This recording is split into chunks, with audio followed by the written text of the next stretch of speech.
तो फिलहाल ये है सामने स्कोडा स्लाविया का मॉन्टे कार्लो एडिशन, जिसमें आपको कुछ इस प्रकार के फ्लिप की मिल जाते हैं। ये फिलहाल रेड कलर में जैसे आप देख रहे हैं, तो बहुत सारा चीज़ ऐसा है कि रेड और साथ ही साथ पियानो ब्लैक का इनपुट आउटर पे है।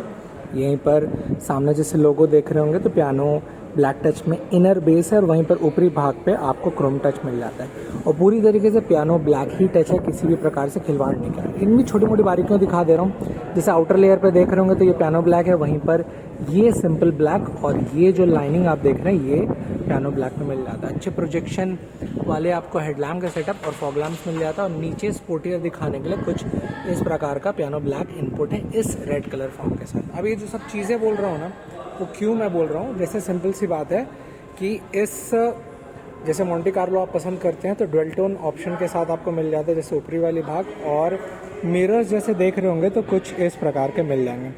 अब उन सब छोटी मोटी चीज़ों को छोड़ के जैसे मैं अंदर की तरफ आता हूँ तो it is on a decent level, जैसे यहाँ अंदर का सेटअप पूरी तरीके से दिख रहा है।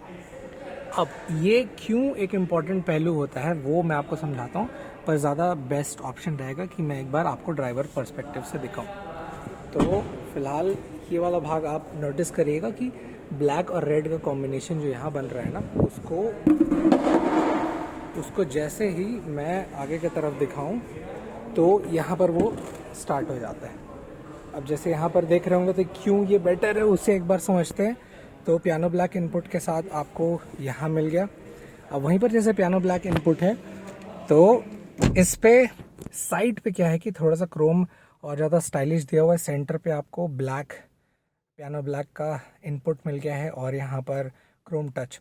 सबसे बेस्ट पार्ट इसका ये लगता है कि जैसे मैं अभी से चलाऊँ तो यहाँ पर सामने जो MID स्क्रीन दिया वो स्टैंडर्ड काफ़ी ज़्यादा ऊपर है, क्योंकि लेफ़्ट साइड से राइट साइड पूरी तरीके से काउंट ये हुआ है। अब नोटिस करिएगा कि अंदर में जैसे पियानो ब्लैक और रेड का थीम है वैसे ही सेम एज इट इज़ आपको अंदर भी मिल जाता है, जिसमें ब्लैक इनपुट और रेड कलर कॉम्बिनेशन पूरी तरीके से है। तो कभी भी आप चलाते हैं तो काफ़ी ज़्यादा रिच ये फील होता है। दैट्स द रीज़न कि जो MID स्क्रीन का ये कलर कॉम्बिनेशन बहुत सोच समझ के रखा गया। उसके अलावा जैसे सेंटर में जाऊँ तो सेंटर आपको कुछ सेंटर कंसोल का मेन भाग कुछ इस प्रकार से डिस्प्ले मिल जाता है और वहीं पर जैसे देख रहे होंगे तो रेड कलर का ये कुछ लहर जाता हुआ ये पियानो ब्लैक टच और ब्लैक कलर कॉम्बिनेशन कुछ ऐसा मिल जाता है। वहीं पर बीच में AC के इवेंट्स दिए हुए हैं, जिसके ऊपरी वाले भाग को जो पियानो ब्लैक है वो ऐसा लहर जाते हुए दिखा। अब स्क्रीन को देखिए बड़ा ना करने का मेरा रीज़न ये था कि एक मेरे पर्सपेक्टिव से जो मैं समझाऊं कि स्कोडा चाहता तो इसे बड़ा बना सकता था, बट बड़ा ना बनाने का एक चीज़ कि ये जो डिज़ाइन इनपुट है ना, इन्होंने एक सटीक पैमाने पे रखा है। अगर हल्का सा भी इसे ब्रॉडनेस बढ़ाते एग्जांपल के तौर पे यहाँ या फिर उसकी ऊंचाई, तो वो डिज़ाइन एलिमेंट में बहुत ज़्यादा अटकता। फिलहाल ये जो आप देख रहे हैं ना, ये ऑटोमेटिक ट्रांसमिशन आप देख रहे हैं, जिसकी कीमत मेरे सिटी पे 19.57 लाख जा रही है। अब यहाँ पर पूरी तरीके से पियानो ब्लैक और रेड टच है, पर जैसे ही इसके नीचे आप जाएंगे तो यहाँ पर किसी भी हाल पे आपको पियानो ब्लैक नहीं दिया हुआ है, सिंपल पैमाने पे ब्लैक ही ऑप्शंस मिल जाते हैं। बट इसका बेस्ट पार्ट मुझे नॉब का ये लगता है कि इसमें क्रोम टच दिया हुआ है। अब इस वेरिएंट की और गज़ब चीज़ कि अब आपको एक अच्छे पैमाने पे जो एक सटीक चाहिए था सनरूफ ठीक ठाक मिल जाता है। तो मॉन्टे कार्लो एडिशन में जैसे आप बाहर देख रहे होंगे तो ऊपरी भाग जैसे मैं शुरुआत में दिखाया गया था डुअल टोन में मिलता है, तो अंदर इस कलर कॉम्बिनेशन पे ये जो सनरूफ रहता है वो भी बहुत ही ज़्यादा जायगेंटिक फील होता है। ठीक है, और भी बड़ा दे सकते थे, पर मे भी आने वाले समय में जब इसका कुछ फेसलिफ्ट ऑप्शन आएगा तो वो कवर कर देंगे। यहाँ पर आप कंट्रोलिंग देख रहे हो तो लाइट की व्यवस्था, और जैसे ही मैं इसे क्लोज करूँ तो कुछ इस प्रकार के ठीक ठाक एक सटीक पैमाने पे टचिंग वाले सनरूफ मिल जाते हैं, जिसकी ओपनिंग के बाद कुछ ऐसा आपको व्यू मिल जाएगा। अब जैसे वन टच के बाद ये क्लोज होगा तो थोड़ा सा इफेक्टिव लगता है।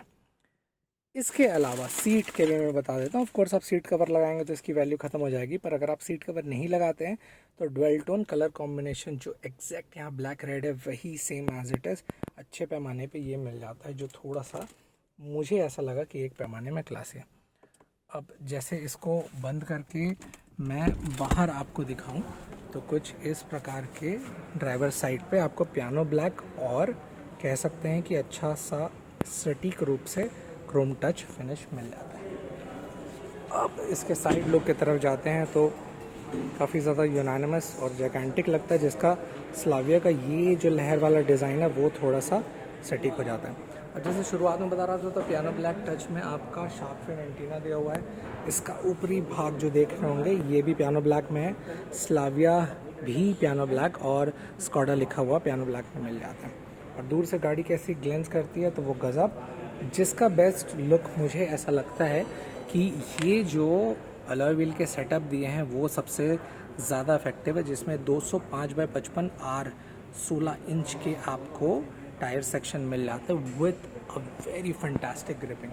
तो ये था मोंटी कार्लो स्लाविया का टच। बाकी भी दूसरे ऑप्शंस मैं डालने वाला हूँ। तो ये गाड़ी आपको कितना बेहतर लगा please let me know in the comment section.